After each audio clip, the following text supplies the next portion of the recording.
આવી કડી મહેનત only for મારી ચક્કી બેન માટે, કેમ કે તેની સ્કૂલમાં રેની ડે સેલિબ્રેશન કરવાનું હતું.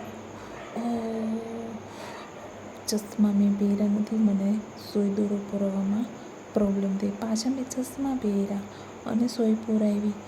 હા, આપણે ક્યાં હતા? ચક્કી બેનની સ્કૂલમાં રેની ડે સેલિબ્રેશન કરવાનું છે, તો તેના માટે આપણે અમ્બ્રેલા આપણે ગુજરાતી શુદ્ધ ભાષામાં કહીએ તો છત્રી ડેકોરેટ કરવાની હતી.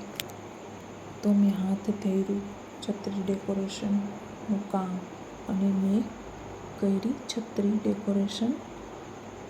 ફ્લાવર લગાવ્યું, ઝુમકા લગાવ્યા. ચક્કી બેન તો જોઈને રાજીના રેડ થઈ જવાની છે. તે તો સ્કૂલે હતી, તેને નથી ખબર. તો ચાલો આપણે જોઈએ, આપણી છત્રી અમ્બ્રેલા ડેકોરેટ થઈ ગઈ છે. જો કેવી મસ્ત મજાની થઈ છે. This is only for my ચક્કી.